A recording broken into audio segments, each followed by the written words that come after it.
siyafana nje uhlupha ungihlukumeza ngenxa zebala lami ungibiza ngamagama. Sikubingelele mbukelo siyaviva TV1 elami igama ngo-MC Pholobaso Andile wakwa Ngcobo. Ngihleli nodokotela ke omkhulu uDR.MWELASE KUVALIWE. Emzini einsizwa nabantu besifazane abafisa ukuthola impumelelo. Wena nawe onesibindi sokuthi ngelinye ilanga uzigqaje uqholoshe ngesinto sakini. Kusukela manje thatha ipeni nephepha ubhale into ethi udokotela azosifundisa ngazo uphinde uthathe nezinombolo zakhe umfonele uye kuye akulekelele. DR.MWELASE KUVALIWE bingelela abantu bakho bami. Ngiyabonga kakhulu MC Pholoba. Ngibingelela abalaleli bonke emakhaya besangilalele. Ngithi nje ngiyababulisa ebusuku banamhlanje. Ebengifisa ukuzokhuluma ngakho omkhulu. Ngifisa ukuzokhuluma ngokukhishwa kwesilwane. Okay. Kunabantu abaningi abathi kade wasebehla benyuka kodwa bahlushwa isilwane. Yes. Ngithi mina usulihambile lonke izwe ngithi mina buya sihlale phansi sibone ukuthi senze njani. Isilwane into ekhiphekayo. Even ngisho ekhaya noma kuthiwa siyahlupha ngisho ekhaya. Kukhona ukuthi kuthiwa kuthenga ukudla kuyaphela ekhaya. Kuthengwa ini ekhaya inhlahla kayihlali. Akwenzeki lutho nje ekhaya ngisho kubatwana bekhona ekhaya inhlahla ayikho. Kanti kukhona isilwane sibusa ekhaya. Ngithi mina umsebenzi loyo engawufunda kakhulu ngawazi futhi ngawuphasa kakhulu lo msebenzi. Dokotela yini isilwane? Isilwane ilintelela nomuntu. Abayifaka ukuthi mayilale nomuntu. Uthotha abantu sebeyahlukana. Noma mhlawumbe umuntu umuntu wesifazane ulala nendoda. Indoda imuzwa lo muntu wesifazane kanti umuntu unesilwane. Singena kanjani ngaphandle kokuba kube ukuthi siyathunyelwa noma into ethunyelwayo kuphela? Isilwane into ethunyelwayo. Into ethunyelwayo. Ayish ehamba nomuntu. La uhamba khona ehamba nawe uthotha umuntu uyasebenza imali akayiboni. Kanti unalesi silwane ahamba naso. Siyenzani le mali? Isilwane siyayichitha imali. Why noma ngathi uhole 1000 noma uhola 5000 wayingena esitolo wayishintsha washintsha 100 rand vele seyiphelile imali. Athi umuntu ngiholile kodwa ngiyibona into engiyenzile. Dokotela kukangakanani ukuthi isilwane singathelelana? Isilwane siyahlupha. Ngoba umuntu osondelene naye njengobudlelwane siyathanda ukuthi sibe khona lapho sizomosha sizohlikiza. Isilwane into vele efakiwe kumuntu uthi kumuntu kungabe bikho into enhle eza kuye. Sihluke ngani isilwane nabafana bomoya? Isilwane abafana bomoya into esizayo oyithuma ukuthi mayisiza abantu noma ekwelekelela mawenyanga. Isilwane into ezohlikiza impilo yomuntu. Thothi umuntu into zakhe kayihambi kahle. Uma siphuma siyohlola lokho kuthiwa kufunakala umsebenzi kodwa sibe siyenza umsebenzi kungenzeka ni la ekhaya ukuthi isilwane esihliphiza nanoma ngabe yini esiyenzayo. Makukhona isilwane ekhaya ungawenza umsebenzi kodwa umsebenzi awenzekanga makukhona isilwane ngoba vele usukuphakela lento ukuthi lento mayidlelele igazi. Sengiyafuna ke mina uMWELASE umavula angivulele ama-gate kuvaliwe. Bese kube ukuthi uvala ke lawa ke engawadinga ayisilwane. Imalini umnikele kufanele nguphathe mangiza esikolweni sakho? Umnikelo ukuphume mase kubhulwa noma sekubonakala. Angeke ngize ngigaranti ukuthi into engakanani emnikelweni kodwa ngeke ngithi umuntu inkomo yedlo ziyaziwa. Okay. Dokotela uma umuntu efika kuwe uqala ngokumhlolela uhlola ngamalini? Mina ukuhlola ngihlola ngo200 rand abafana bomoya bahlola ngo500 rand. Okay. Mangibona ukuthi khona la ngizohluleka khona la khona ngizima khona ngiye ngithumele bona abafana bomoya ukuthi umuntu ungcono ahlole ngabafana bomoya ngoba bayakwazi ukusiza makukhona la unenkinga khona ekhaya. Noma kukhona insila noma kukhona izinto zomuntu ezathathwayo kungenzeka impahla yokuqoka ngenzeka kube isikhindi noma kube ibhlukwe noma kube short pen. Sihluke ngani isilwane nesipoki? Isilwane nesipoki kwehlukile. Isipoki kusukuvusa umuntu emathuneni.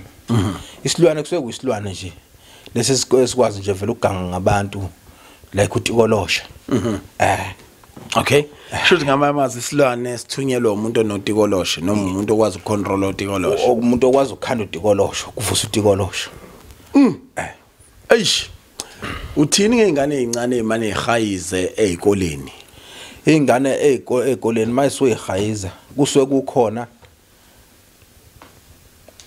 kukhona lo muntu obizwa ngezizwe ibona abantu abasuke baganga kakhulu ngalabo bantu laba abantu abagangayo khumbula nje kudala intombi makuthiwa intombi yayigadla noma intombi yayishela kudala kwakushela vele ngazi iboyilana ingane igcina seyihayiza ngazi ukuthi kwenze wayini udokotela ke uMwelase usebenzela kiphi indawo mina ngisebenzela eSoweto eGoli masiza kuwe siye senze njani ngithanda ukuthi umuntu angifonele ngoba angisumuntu ohlala kakhulu umuntu ohla wenyuka ngomsebenzi kuphuma umhlahle mavula kuvaliwe yebo wena ngani yami unomdliwa ithini leyo nto isho ukuthini umdliwa into futhi nayo isuke ifakiwe kuwena ezodla nje isimo senhlahla phezulu kwempilo yakho usabathe uyalungisa izinto ongenzeki lutho mawuwathi ufisa into ewenza into ethize ingenzeki sesikubize ngomdliwa lokho even ngisho ekhaya iba khona le nto leyo uthothi ekhaya bathenga ukudla benza ini yonke into akakuphakame lutho zonke into eshona phansi sisothandweni sihlala ngokuxabana yes kungaba yini umdliwa noma isilwane kusuke kuyisichitho esuke sifakwa abantu abangabuthandi ukunibona nithandana uyakwazi ukulwa naso wena isichitho siyakhipheka umuntu mayisefikile thiwa iva likhishwa ngelinye ungayikhipha into ungakwazi ukuyenza kusuke kuneyinduku ezisuke ikhande sona isichitho kodwa mase siyidida ke ukuthi manje sesikhipha sasilahla ofuna uMwelase amsize ekuthenini amfakele isichitho kosibani bani noma kumuntu othile isichitho ngiyengisesabe ngoba isichitho asinamnikazi isichitho nakuwe wena osikhandele siyabuya indlela engafundiswa ngayo kweminyangeni shuthi ifaline uqaphele ufanele uqaphele ngoba isichitho makuthiwa uphatha isichitho angeke usifake esigodlweni ngoba sihlikiza umsebenzi sihlikiza yonke into Mwelase le phansi egangeni ake ukhulume nosomabhizinisi uyinkakha kuphi kwabangakudinga njengodokotela onesikhathi esebenza lo msebenzi wethongo bona bafisa kudlondlobala amakhampani abo ngeke ngithi mina sike siba khona isigubhu samabhizinisi noma kuthiwa umuntu kunje akathwele kodwa siba khona isigubhu okuyisona esiphakamisa umsebenzi wakho ukuthi umsebenzi wakho uphakame uye phezulu kunabanenkinga yegubhu abayithatha kwezinye indawo ayisebenzi lezi gubhu benze njani ngazo ngeke ngithi mina abazibeke njoba ngithi mina nginabafana bomoya kufanele umuntu mawumnikeza isigubhu kuhanje kuyoklinwa ekhaya makukhona umuntu okhona kufanele lo muntu ukhishwe babuye nawo kuze uyofaka lesi sigubhu sakho senhlahla ofuna sikusize noma sikwelekelele yikho kube ngathi manje igubhu kayisebenzi kanti umuntu ufaka isigubhu phezulu kweinkinga abhekene nazo yikho ngithi ngithanda ukuthi sihlole sibheke ukuthi lesi sigubhu mase sikhipha ayikho inkinga ezohlangabezana nazo isigubhu siyahluleka nokuyihlangula inkinga ngoba abanye odokotela bathi siqala ngokulwa nezinkinga isikhathi esithile kuyimasiqala sisebenza manje sizokubambezela ke masobambana nezinkinga yeah wena uyakwazi ukwenza ufast quiz sisheshe siyakhona ukushesha makuzohanje kuyoklinwa ekhaya usifake namhlanje kusasa ubuqala ukuba ubona umehluko ziqala ngomalini ezakho ezami igubhu nje mangizenza mina sibawo 10,000 ziyashiyana 5,000 10,000 lapho asike singaphezulu kwa 10 hayi asike siphezulu kwa 10 dokotela waqhamuka no line onzima kangaka abantu akade babe ugaqele beyofuna wenza igubhu as less than 10,000 mkhulu ngoba ngisasebenza ngokweqiniso senzani lesi sika 5,000 lesi sika 5,000 ngiyengizenzele laba oza kwethu okuyibona abethwasile umsebenzi wabo ungahambi kahle ukuthi bekwazi nabo baqhuge bephambili esikatheni esalaba abantu abafisa ukwenza amabhizinisi noma abanamabhizinisi abafuna ukukhulisa imisebenzi yabo okay ukuthi ephambili kunomuntu oneyinkomo ziyebiwa zidliwa abanye abantu umsiza umthini wena njengomwelasi loyo kufuneka bona abafana bomoya ibona sifike sibethele ngawo isibaya siqinise nanekhaya ukuthi umuntu engangeni aqaluze emzini wendoda umuzi wendoda uyabethelwa uyaqiniswa kunomuntu osifazane njalo walala nomuntu wesilisa lo muntu wesilisa uyashona noma waba nendoda nje ihamba kuqala kunaye kuthiwa into enjalo kusuke kuyilumbo lelo esisuke lifakwe kulowo muntu wesifazane okufanele likhishwe kunezinto zakhona likhishwa ngazo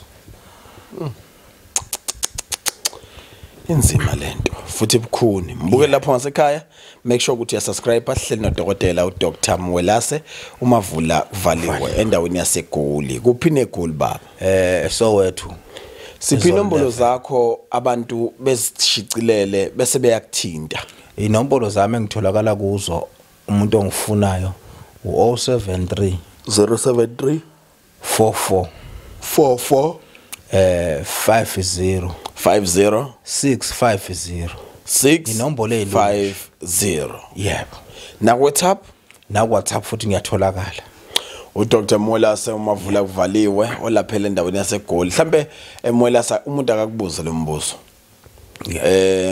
kunomuntu onenkinga njengamanje uyaxoshwa emsebenzini unecala kunomuntu onenkinga wenze into ngephutha mhlambe kushayiseka umuntu ngemoto noma kunokuthile nje ukuthe kwenzeka ayingaqondanga ngecala kube khona nomuntu obekuqondile konke akwenzile ukumbeka icala inkantolo ifuna ukumgweba noma ufuna ukuma phezulu kwakhe ublekelelo ubuthile ngithi mina bese ngithi abeze sizenze izinto yes angeke sibathole ngesikhona bothole kuyikho ngoba ngayifundisa ukuthi mangiqala ukwelapha ukuthi mangena umuntu afana ngiyithatha inkinga yomuntu kube ngeyami ukwazi umuntu ezokwazi ukusizakala ngingabheki ukuthi unemali noma ngibheke ukuthi unani unawo umuntu wecala ukhona liyethatha isikhathi sithe kangakanani ufuna ukudlelwa indlu ufuna ukudlelwa ini ukhona konke lokho ucala kalibekwa ucala kalithethwa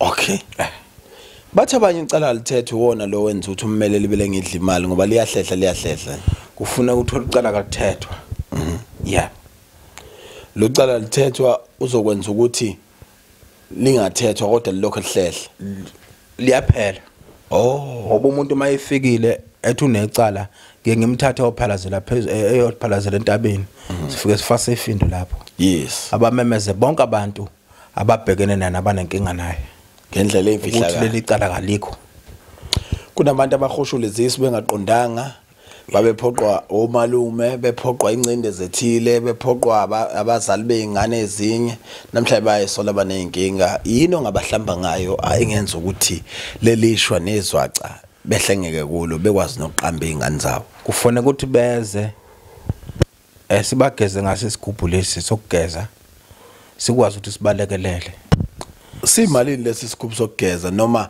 yinto esetshenziswa uwe kuphela umesulekelele umuntu ngaso isigubhu lesokugeza esokugeza nje abantu bonke abanenkinga ababhekana nazo kodwa ngithi umuntu mhlawumbe ochithekelwe isisu kufuna ukuthi senze futhi iplan yokuthi lengane siyethe sinikeze igama ayithengele futhi nezimpahla okukhombisa ukuthi uyayikhumbula noma akayilahlile ngoba nayo ingumuntu iyephinde ifala izinto phezulu kwempilo yakhe Dokotela manje siphethe thinta le eyokuzalwa wembethe uhlukanisele iminxa usitshene futhi ukuthi uyakholelwa noma ukholelwa nini wena kuyona ngiyakholelwa kakhulu kulokho nami umuntu enganginenkinga nayo ngizalwa ngembethe into zami zingalungi singayindawo kodwa ngakwazi ukuthi kufanele ngembule umuntu kumembula ngembuzi empunga yona mbuzi elwa nesimo sengubo ngoba umuntu mayizalwe embethe vele